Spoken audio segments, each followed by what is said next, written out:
This is Daily Blast Live. We're talking about what you're talking about. Get real. No. Y'all, This just is stop. a sham. It's finally here. Drum roll. This ain't Texas, ain't no hold'em. Lay your cards down, down, down, down. So park your Lexus and throw your keys out. Stick around, round, round, round, round. That's it. Welcome to DBL. That's how we're going to start every show. Just a Beyonce clip, and then you can't go wrong. Texas. Down, down. I mean, the studio's rocking.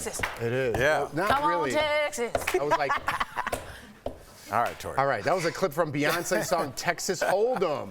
It's now #1 on Billboard's Hot Country chart. This makes Beyonce the first black woman to top the country chart, according to Billboard. She's also the first woman to top both hot country songs and hot R&B hip-hop songs since the genre chart listed began in 1958. She's awesome. Yes. Yeah, it's Beyonce. The only other artists that have ever topped both those charts are Morgan Wallen, Justin Bieber. I'm surprised by these. Billy Ray Cyrus and Ray Charles. Just want to show you how far this has gotten. These are famous Irish dancers, these brothers. They took to Beyonce and did this. It went on TikTok. Take a look at this. So they have heels on, and they do these dances, and it went to Beyonce's, and it's just Irish dancing. Any genre can take this song and find movement and rhythm and soul, no matter how bad at rhythm and soul you are, like Tori. No. So they're doing line dancing to a country song is what you showed us. Yeah, I did. Well, Yeah. Irish dancing. Oh, Yeah. that was some riveting footage. Riveting footage. Well, Miss Tina, Beyonce's mom, Tina Knowles, Miss Tina, has been posting everyone's different versions of their choreography. It speaks to everybody. Yeah, I woke up with this song in my head. It's amazing. And it's not the first time since the Super Bowl that I've woken up with this song in my head. There's something super contagious about it. Like, it's an earworm. And I actually, my first listen song was actually 16 Carriages. Was it? This one just crept up on me. Yeah, it hooks you. There's a lot of breath and space. There's not a lot of like house music, and it almost sounds like T-Bone Burnett, you know, that "Oh Country, Our Country, Where Art Thou," where it's just a good rhythm, really simple, and a beautiful melody. It's amazing, that song. Well, I mean, it makes sense. Country music is so popular all over the world. A lot of people resonate with that sound. I resonate with the outlaw country. That's my dad. He used to drive around to that. So this idea that, you know, a black woman, we should be shocked that she can make an incredible country song. Obviously, it's resonating with a lot of people. We shouldn't be shocked that a little Nas X could make a country song that resonated with a lot of people. Music cuts through, and there's a reason why there's always issues in trying to censor music and keep music separated, because it's the one common language that we all have, and you don't want that. Well, music cuts through, and so is the renaissance of understanding your history, because the shock behind any black artist being able to manifest a country album in any way isn't quite shocking if you think about the history of the banjo, think about the history of country music. Black cowboys, too. Black cowboys. Yeah. So I think this would be a really great time for people just to understand the history of country music. All right. Moving on. Are you so excited? I'm glad she's getting her shine because she deserves it. Blake Lively showed fans a new view from of her outfit from the Super Bowl. So we all saw her outfit during the big game, but now we are getting a closer look, right? Blake shared this video on Instagram showing that her pants were also her shoes. Okay. She also showed off some of her $500,000 worth of jewelry, including this bracelet. See that right there? That's the character of Deadpool, who of course is Ryan Reynolds. He plays that character. All right, Tori, you talked a lot about this outfit. Yeah, I think it's a really cute mob chic. She let her hair kind of down. I'm trying to do the maximalist jewelry. I'm not doing it today, which wasn't helpful. But I like the stacking. I really like stacking. It was all Tiffany's jewelry. I'm sure they offered some of that up to her. But yeah, $500,000 worth of chains and golds. And I thought she started a new look. I liked it. I'll just say this is an old guy. It's just crazy to see an Adidas tracksuit like looked at like it should be paraded down the runways of Paris. I mean, I don't. And it's not the Everybody tracksuit, I it's the know, jewelry. Bert dresses like this. Our senior executive producer's been wearing Adidas tracksuits since we started the show. Like, But this it's is like a anything cultural. else. It's like anything else. It's a Yes. salad, but you put it in a bag. Now it's bag salad. Right. You just put shoes on it. You know what I mean? Yeah, It's like she put cool jewelry on it. yeah. One thing that I had so much respect for when it came to Travis Kelce was he shot down in real time during the Super Bowl press. Like, y'all not gonna do this to me on Black History, the first About day his of Black haircut? History Month, about the fade. Yeah. I love that things are coming back in, that they're figuring out ways in order to modernize different trends. But what really irks me is the moment someone's like, this is new. Right. This is great. It's like, nah, dog. I've been dressing like this since junior high. Okay, like let's keep it all the way 100. What I love about this mob look, which my dad does have feelings about because he thinks that it's just the way for this generation to realize that we have all of these willed furs that we weren't allowed to wear for decades, and now we're saying it's okay because it's recycled fur and it's been dead for over 50 years, and now we can wear them. I love this look because a lot of people are going to be able to afford a version of that. A dupe. So I just want people to be aware that this is a cyclical fashion. There you go. What if she comes over to your house and you have new carpet and you're like, Blake, you got to take your shoes off? Oh, you mean her pants have to come off? I'm just saying, am I the creep now? Hey, Jeff, I think you are. All right. I That's a fair question. Just checking in case she ever comes over with those pants on. I want to know the answer. All right. Get a look at this. Vanity Fair has released their 30th annual Hollywood issue featuring 11 stars. Here they are: Charles Melton, Bradley Cooper, Natalie Portman, Jodie Comer, Greta Lee, Jenna Ortega, Pedro Pascal, Coleman Domingo, Barry Keoghan, Lily Gladstone, and Davine Joy Randolph. The stars got together for the cover, and they also talk about their careers as well as other celebrities they got mistaken for. That was long. Watch. I get Matt Damon a lot. Keira Knightley, Ooh, that's a good one. all the time. Very flattering. Someone came up to me at an airport lounge and was like, "You are so good on Billions." Wow. And I said, "Thank you." Barry Keoghan also talked about being starstruck meeting someone. Let's listen. As a fan, meeting The Rock. What? Yeah, You met The Rock? I met The Rock. I just couldn't speak. Just kept looking up at him. And I was like, oh, I was like, sorry about this. And he went, come here to me, and took me in, and Yeah. I hugged him. It was so nice. And lastly, my favorite, some of the celebs talked about their first audition. Let's watch. Mine was a musical on Broadway. How'd that go? I got it. Again, not surprised at all. Oh, I was hoping for a better story. Yeah. I like those got first it. audition stories. You know what's weird? I got my first audition. Did you really? What's wrong? It You was are a the only movie. two It was a people movie that- audition. I told you guys. I was in when I went to college in Mississippi. They were shooting A Time to Kill down there. Oh, yeah. And I was shooting baskets. My cousin was auditioning to be the court reporter in that, and they were like, they need young black males. Go in there. I auditioned in front of whatever that famous director was. I didn't know who he was, and I got it. And they told me, like, my math teacher, this is how different things were before the internet. They were like, if you do this movie, you have to repeat freshman year. And I could, but I was on set for like 3 days, like Sandra Bullock, everybody was, but I wasn't starstruck. I didn't know anybody. That's But I cool. I was supposed to be the black kid that throws the Molotov cocktail on the Klansman. Like, that was me. Wow. I booked it. Well, And then nothing else for like 20 years. you're like a dry spell. I do want to show you a little cheeky surprise they had. Everyone kind of stroll through the Vanity Fair treadmill issue, and at the end, Barry Keoghan. Is it more people dancing? You know, makes a little cheeky All right.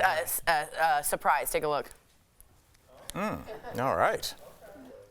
There we go. Okay. I thought that would go better, but I'm actually more interested in, did you book it Sorry, and everyone. you were in the movie, or No, they didn't get to my scene before. It was like literally a math teacher, and I had feelings about this for a long time, but I realized like later on this was my path. But like this math teacher like basically cornered me and was like, if you miss 3 more classes, you're gonna have to repeat. Instead of being like, you're in a movie, go for it. that happened? I think to about me the residuals freshman from year. that. Haters Haters. What do you? That was I'm telling you now. All right, stick around. We got more people naked dancing coming later up in the show. Our interview with Joe Manganiello, who's filling the shoes of Howie Mandel as the host of Deal or No Deal spinoff, and Tom Sandoval sticks his foot in his mouth again while he's having to apologize for what he said. That's coming up.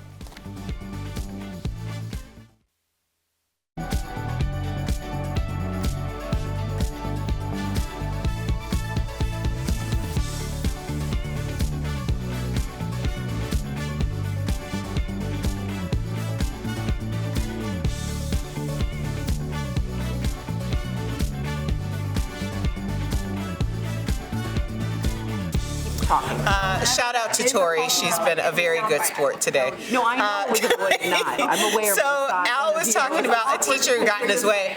My freshman year in college, I booked I had to go on this audition for a music video, which I did not want to do because music videos in Chicago were kind of like... What was the music video? Okay.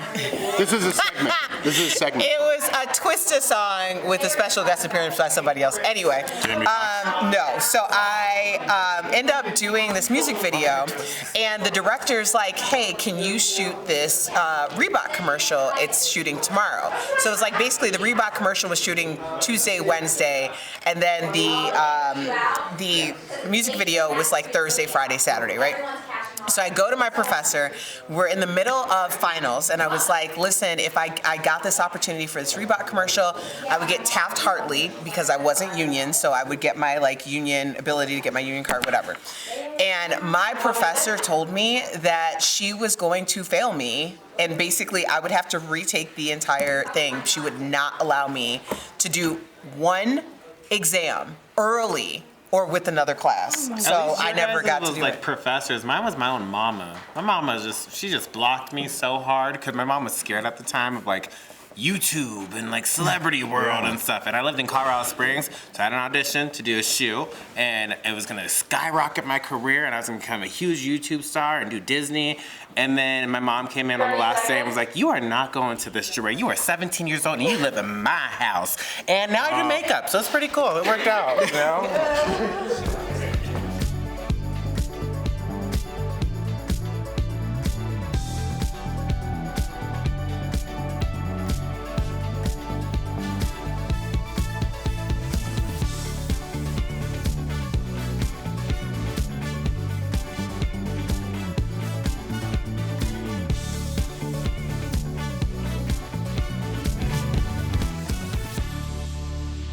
Welcome back to DBL. Even if you don't watch the reality show Vanderpump Rules, you've probably heard of Tom Sandoval. He's the villain cheater involved in Scandoval. Wow. But now he is making headlines for comments he made in his New York Times Magazine interview. So when asked why he felt the Scandoval affair received so much attention, he said, quote, "I witnessed the O.J. Simpson thing and George Floyd and all these big things, which is really weird to compare this to that. I think, but do you think in a weird way it's a little bit the same?"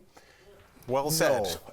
No. Quickly following the publication, Tom took to Instagram to apologize, saying, quote, "My intentions behind the comments I made in New York Times Magazine were to explain the level of national media attention my affair received. I'm incredibly sorry and embarrassed." All right, Erica's going to go off, and then you go for it. I'm not going to go off. Listen, I know you, Eric. You're like my wife. When I see that look, I'm like, I'm in trouble, and I don't even know what for. Tom, you're in trouble, and I know what for. Yeah. You know what? I got the opportunity to speak to Tom and Tom, Sandoval and Schwartz at Bravo Con. This is what I want to say. This really comes down to the importance of diversifying your circle and also having really great PR. Because you get to talk and talk and talk, and when you talk a lot, you're gonna say some things and you're gonna step in it. I do believe that his intentions weren't to be offensive, and I do believe that he spoke out of the side of his neck, which I'm sure he's used to doing a lot. However, when someone tells you something in order to correct a behavior and they're giving you constructive criticism, you also have to be open to the idea that these people are doing it from a place of good intention as well. Tom Sandoval blocked one of the biggest Black Bravo accounts out there, Bravo While Black.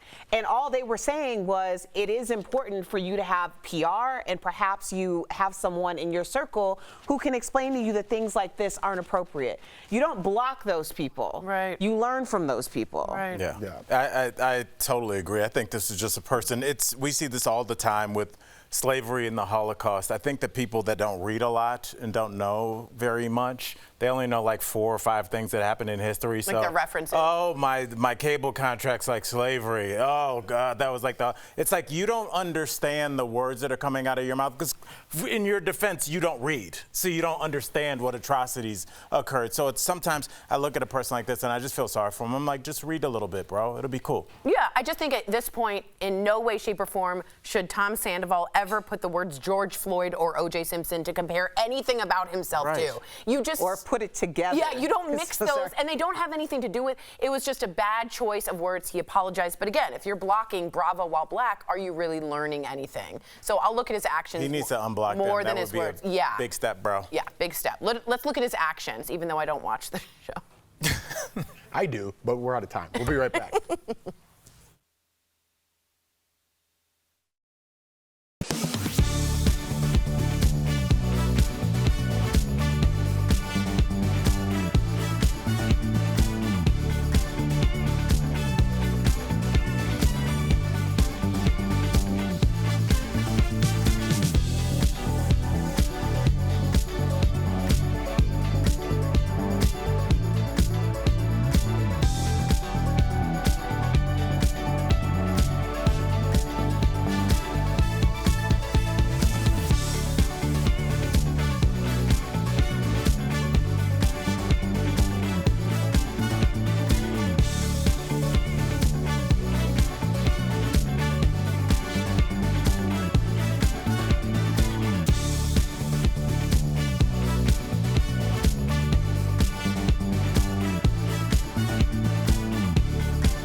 Welcome back. Deal or No Deal has moved from an indoor studio to the banker's private island. Earlier, we spoke to the host of Deal or No Deal Island, Joe Manganiello.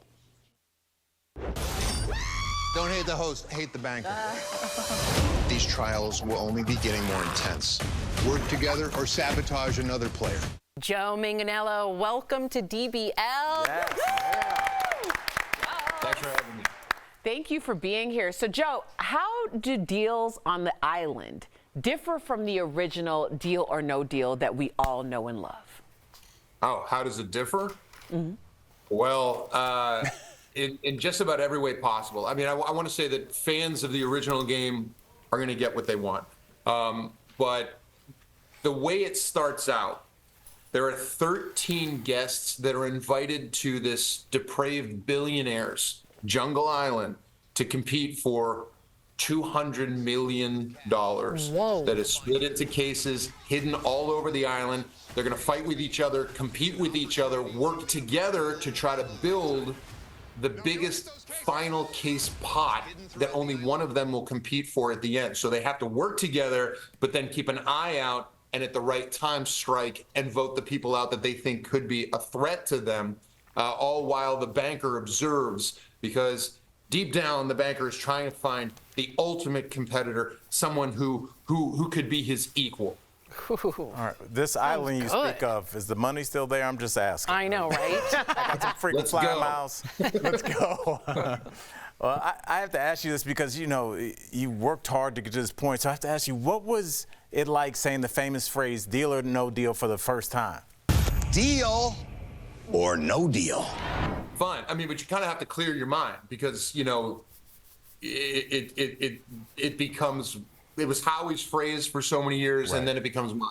So you just kind of clear your mind, and, you know, but also that's the thing is, like, you know, the game doesn't end the way the Deal or No Deal did with every episode or every game even.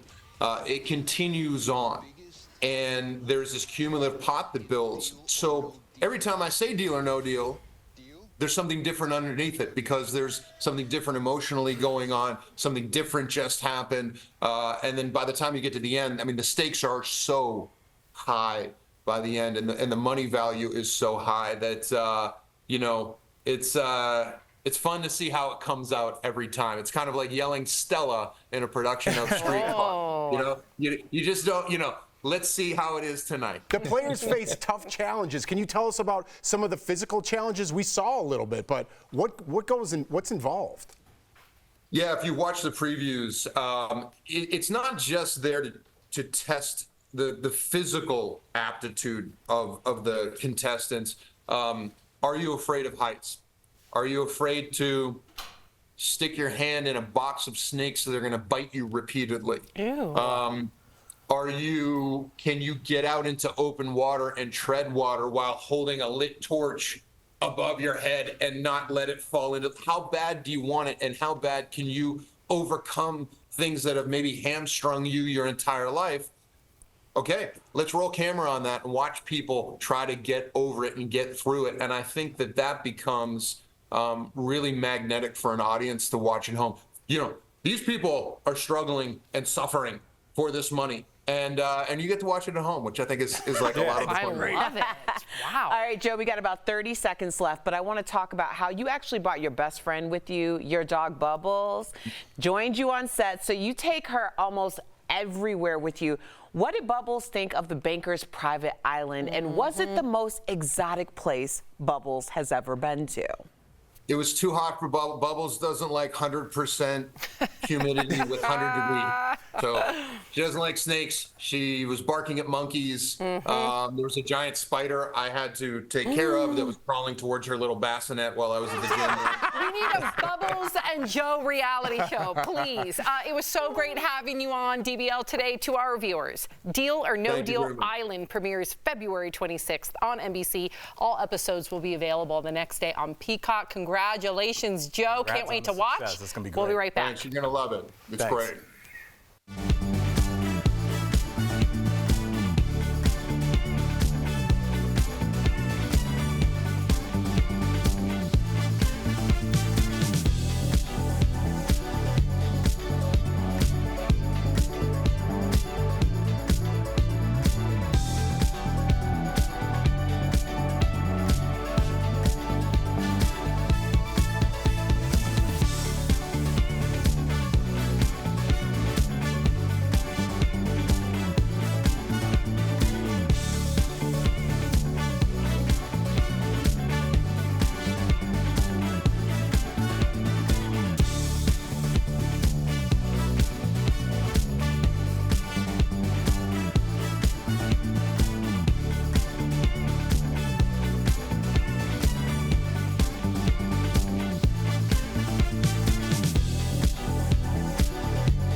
February, enter the Sandals Blue Valentine giveaway to win an all-inclusive vacation to the brand new Sandals St. Vincent and the Grenadines or any Sandals resort of your choice. Watch DBL every day for a word of the day.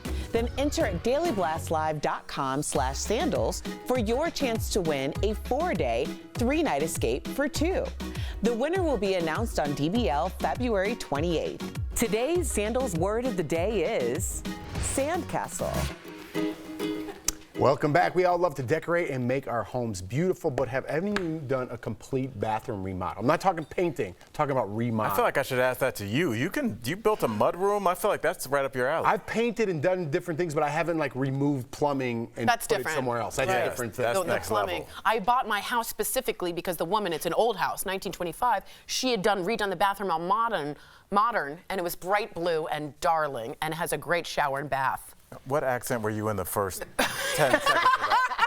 Well, here's the thing. Everybody was walking in and seeing that it was an old house, and she had really redone that bathroom, and that's what sold the house. So a bathroom can make your house that much better. Bathrooms and kitchens, that's it. So much better. Well, if you're inspired by Tori's accent, You should be. if you're now inspired to beautify your bathroom, Jacuzzi can help you do it the right way.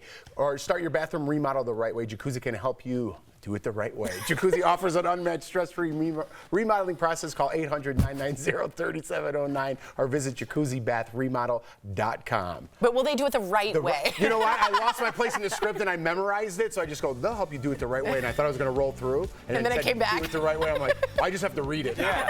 Even if that I had a prompt isn't horrible your show. brain. I'll be better tomorrow. We'll see you tomorrow.